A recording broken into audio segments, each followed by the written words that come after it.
Hey Russell fam, in today's video we are going to talk about what I'm thankful for. Be back in just a second.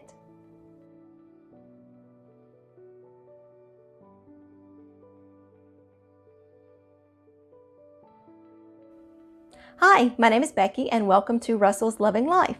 I'm a homeschooling mom of 2 and I have been homeschooling since 2012. Here on this channel we talk about homeschooling and homemaking and everything in between. If you are new to our channel, please consider subscribing and clicking that little bell notification down at the bottom. That just lets you know every time I upload a video. If you are a returning Russell fam, we are so glad you are back. We also have a blog, which is russellslovinglife.com.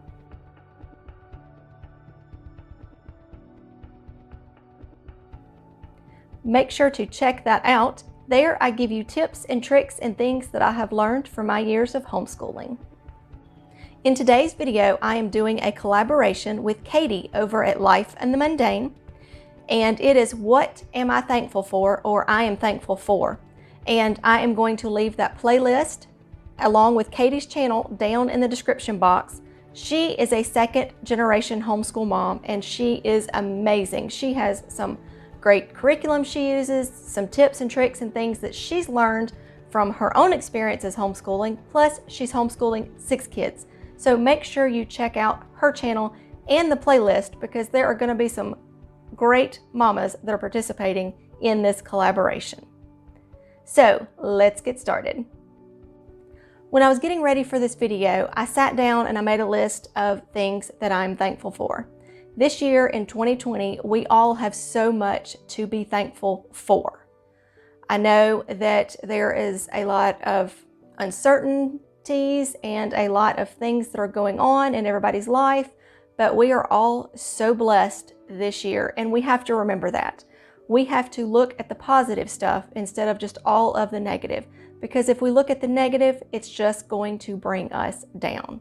So this year, and every year, I am so thankful to be a mom. Now, when I made my list, everything came back to me being a mom. You know, I was thankful for homeschooling. I was thankful, for my children, thankful for my husband, and everything I wrote just went along with being a mom. Let me give you a little backstory.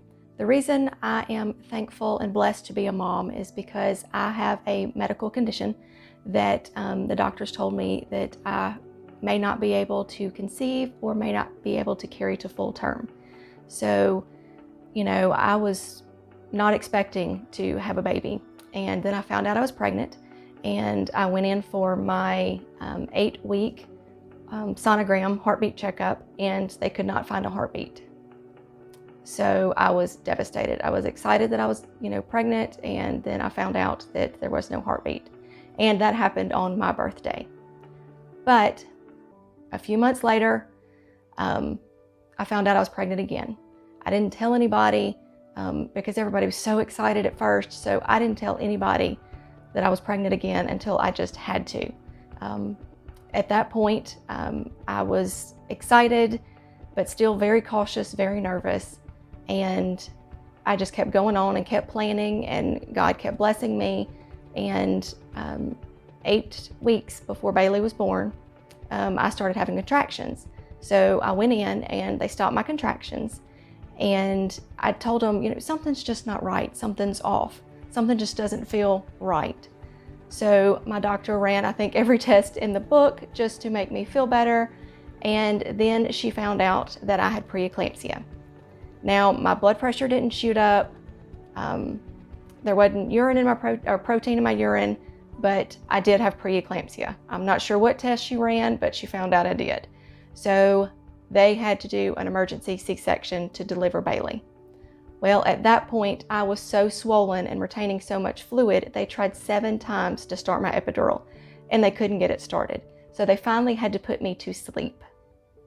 Well, if you've had a preemie or know anything about preemies, white boys tend to not do as good as other babies in the NICU. So I was asleep, medicated, didn't even know I was in the world. They put me on magnesium because I was, had preeclampsia, and Then the next morning, the doctor comes in. I'm in it at that point, and he goes, "Oh, it looks like Bailey's gonna make it." Well, nobody had told us anything. We didn't know. Come to find out, his lungs were filled with fluid. They had to put him on a CPAP, and here's a picture of him in it.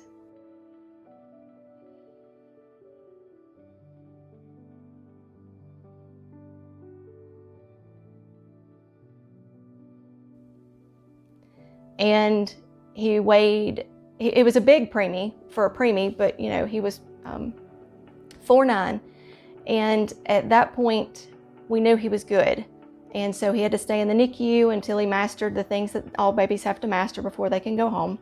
So I had to leave him at the hospital, and then I could visit him in the NICU, but I couldn't drive and my husband was working, so my mom had to take me. So that was a challenge.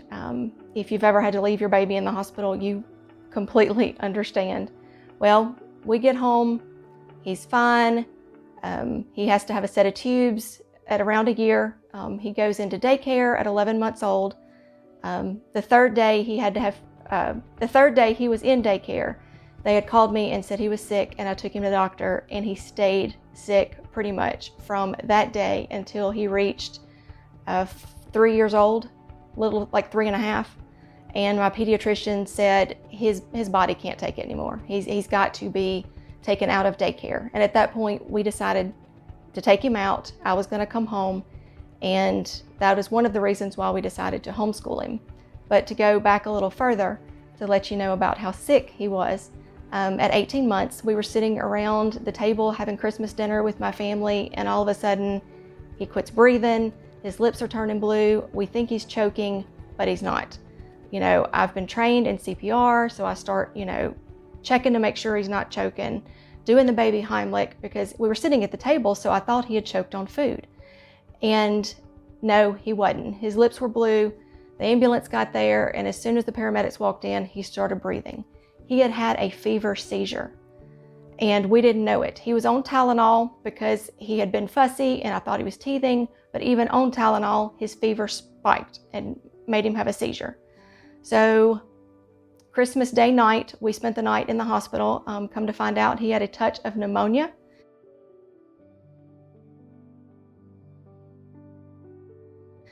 And so after that and a breathing treatment and spending the night getting some antibiotics through IV, we were able to come home that next morning. There again, once he got better, we sent him back to daycare because I was working and my husband was working. And so then he came back, and he was sick again. And he had had 9 cases of strep in 12 months. And he would just turn 3. And his ENT said his tonsils have got to come out. So at 3 years old, they took his tonsils out. And y'all, it was the hardest thing ever. And they don't take them out in children that young if they don't have to, because it's hard to get them to eat, to drink, and all of that kind of stuff at that age. So we had to watch for dehydration, you name it, we had to watch for it.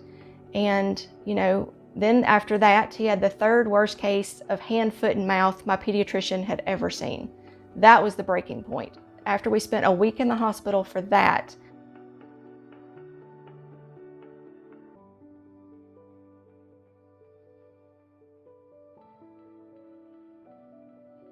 because he wouldn't eat or drink, he had to be on an IV. And my pediatrician said, "Becky, it's time to take him home. He can't do this anymore." And I couldn't do it. I couldn't sit there and just watch him get all the shots, go through all the hospital stuff. And, I'm so thankful that God made me a mom. Has it been difficult at times? Yes, but I am so blessed to be a mom. And then, Bailey decided he wanted a sister. So he started praying to God for a sister. And, I told him, I said, "Buddy, we don't know." He said, "I got this, Mom." And I said, "Okay." So he prayed, and I found out I was pregnant with Becca, or found out I was pregnant. And then we went to have a sonogram, and my mom and Bailey and my husband were with me. And I thought my husband was going to hit the floor. And Bailey and my mom were so happy. And Bailey's like, "Mom, I told you we were going to have a girl." So God has blessed me in so many ways.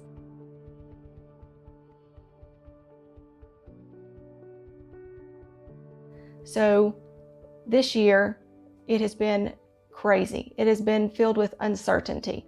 So we have so much to be thankful for. So we could focus on the negative. We could focus on all of that's going on in the world today.